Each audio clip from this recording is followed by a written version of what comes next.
to hear. Now, let me cut to the chase, because I am a serious, hard-nosed interviewer. But first things first. That's fine.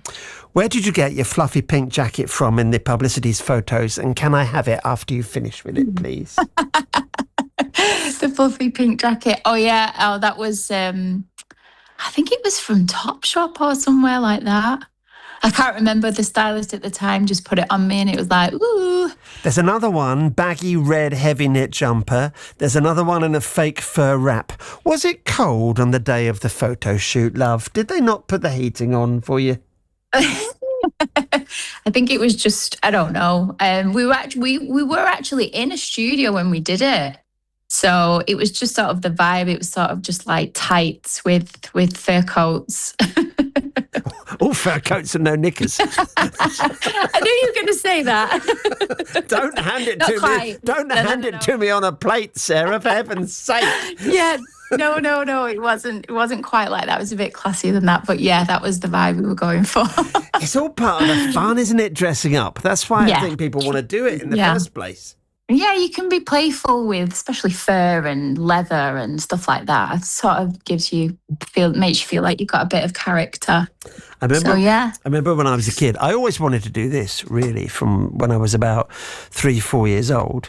But I was obsessed with music. And at the time, there was a group called the New Seekers, which was 2 girls and 3 boys, which was my circle of little friends, you know. So we would grab tennis rackets to pretend they were guitars and broom handles for microphones. And I'd raid my sister's wardrobe. And she had a Brentford Nylon's fluffy orange dressing gown, so that was mine. And that is part of the appeal for kids, is why they want to be pop stars, isn't it, initially? Oh yeah, definitely. I still do that today. I still grab the wooden spoon and pretend to sing in front of the mirror. I still do that today, and I always sing in the shower. I always stand. Oh yeah. Yeah, because if you love singing, you love singing. Doesn't matter where you are, what you do it, and you just just belt some out now and again, even especially when I'm on my own. It's like therapy. And you do love it. From 12, you were singing, writing your own songs as a teenager, yeah?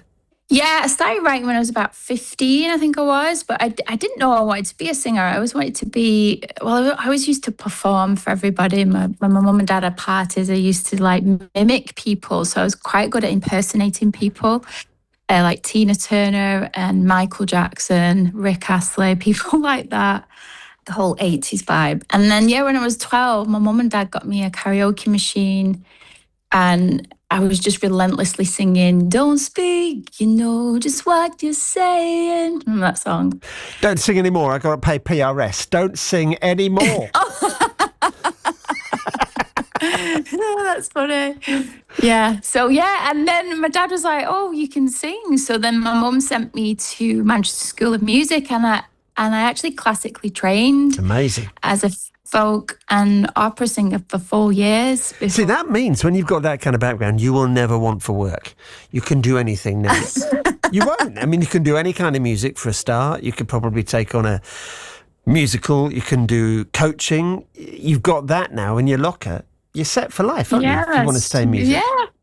Yeah. I mean, music, I don't know. It's just you're probably the same being in radio, and it's just part of my music.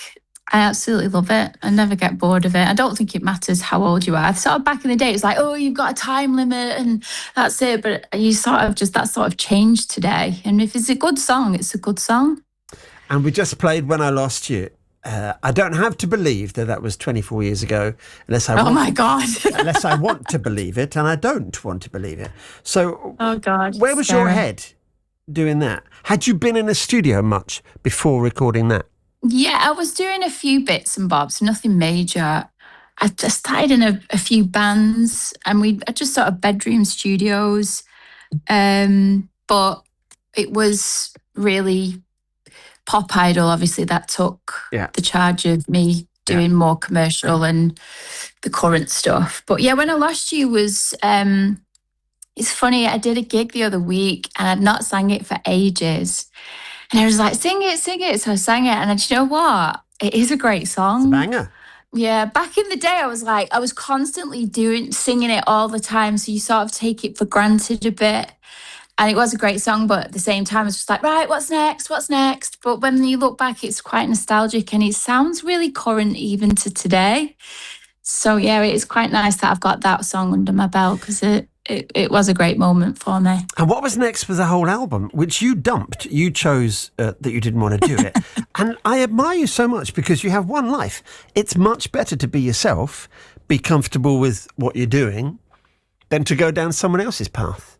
Well, yeah, I mean, with Pop Idol, I mean, they asked me to go back on the live shows when Rick Waller pulled out. ITV rang me and they were like, will you come back on and do the finals? And I was like, but Simon Full had already signed me and I was sort of I'd already gone over to Ireland, started the album, Living Proof, and I was really happy. It's what I wanted to do. I just wanted to do my own thing. So then Darius ended up going on the live shows instead of me. Yeah. And I was really happy going down that route. And yeah, it was, I don't know if it was a good thing I turned them down, but yeah, I just wanted to do my own thing. Well, you need to look at where you are, don't you, to assess that. And as an outsider, I don't live in your skin, of course. Lovely husband, mum of 2, is it? Yeah, I've got a boy and a girl, Emily and Samuel. Emily and Samuel are how old? 15 and 12. So now 15, you want to be cool. Mum's going to be a bit naff. When they look at mum's stuff, what do they think of the old days? So they always tell me off because I am useless. I don't know about you, but with TikTok, I just don't know what I'm doing. And I'm like, will you just help me? And they're like, you're doing it wrong. And they're trying to show me and they're going that fast. I'm like, I don't know. They laugh at me. They're going, you're doing it all wrong, Mummy. You're doing it all wrong. Because kids are born now without joints in their thumbs and their fingers. Don't they? Is that what it is? You probably didn't look at them when they came out of the womb, but they don't have proper joints, so they're able to just move their fingers. Whereas for me and you know, I do it with the tongue stuck out the side of my mouth. I'm concentrating so hard, you know? You can't do it. It's so true. Oh my God, that's made me laugh. And yeah, that is so true. Your hobby in music?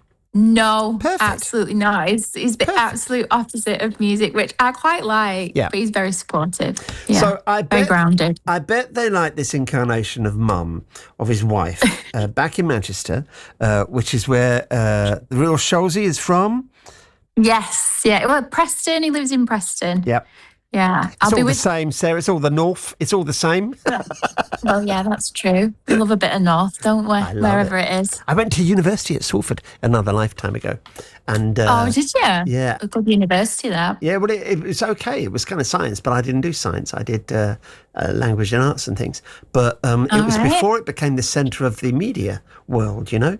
And it was very much on the outskirts of Manchester. It was like not quite Manchester City, you know? And now I look at it and I think, God, it's crazy now. A fantastic place. Well, the whole of that area. I mean, it's better than London, I think. It's amazing. Yeah, I mean, I just find London. I lived in London for 10 years, but I just couldn't connect with it. I was always on the train or in the car coming back home. But yeah, it's grown massively now, Manchester. It's like a different place. And in terms of like creativeness and, you know, music production and performance, it's really grown, I think, in Manchester. So how did you two hook up? So I brought out an EP in 2018. Called Full Circle, and he did a remix. He knew Rob Davis, who I'd written pretty much the EP with, and he did a remix of Full Circle, which did really well in the dance charts. And I was like, oh, this is really good. Anyway, we sort of contacted, and he was like, I'd love to write with you. And I was like, yeah. And then I sort of took a break for a bit, and then he was sort of mithering me. Nothing was sort of hitting me, and I was just like, I don't know. I don't do anything unless I'm, you know, my heart is in it. And then just before Christmas, he was like, right, this is the last time I'm going to ask you, please, can you just work with me? So I was like, right, okay. So he sent me Fool's Gold, and I was like, I'd not written this song. This isn't, I can't take much credit for it, but I brought it to life because when I said, right, I really like this, let's vocal it. And when I vocaled it, it was just like lyrically, melodically, it was just very cool, edgy, and just, yeah, it's a grower. It's great. And there's been quite a few remixes. Well, this is the way things are now, and it's been done 1,000 times. Well, a dozen. And I bet that's interesting from an artist's point of view, because you don't know what they're going to do with your work, do you? No, it's a completely different today than it was back when I was first signed. Like, it's mind-blowing how much, and it's sort of great because anyone can anything can take off at any point, which is really nice. And if people like it, and there's so much love out there, it's kind of nice to hear that people are loving it and enjoying it, and it's exciting. It is exciting when you post up 10,000 views, and then 50,000 views, 125,000 views. It's like the old cashometer that we used to have on the kids' TV shows like Blue Peter and Magpie, when you do an appeal at Christmas time and people would send in stuff, and then they'd have the totalizer going up, and that's how it is here. And to hit 250,000 would be quite something, wouldn't it? 250,000. Yeah, it would be nice. I wish I got £1 for every time it was played. That would be even better. Yeah, I can't help you with that, Sarah. BBC Wages. I know. I can't help you. No, I'm only joking. It's funny. Well, my daughter, she's put a TikTok out with her friend, and she's ended up at 6.1 million views. So I'm doing something definitely very wrong there. So I was like, right, you need to just do a TikTok with my song in the background, please. You need to put on that Topshop fluffy pink jacket and no knickers. That's what you need to do. I'm a bit old for all that. It's a really, really great record, and there are like half a dozen different versions that you can download and you can find. If you go to Sarah Whatmore on the socials, well, TikTok, you need to shut her daughter up and go on TikTok, so we get millions of hits. And you've got good people behind you. You've got SHOLZ-Y, you've got a great PR guy, Jonathan Dahl. We love a bit of John Boy. We love him. You've got good people. Yeah, he's been absolutely amazing. Everyone's just so lovely and humble, and just so much support out there. It's really refreshing. I think people are pleased to see you back. I think people just appreciate talent when we hear it. That's what it is. And you're too good. You're too good to not do it, Sarah. Too good. Thank you so much. I really appreciate that. It's touched me. So let's play Fool's Gold.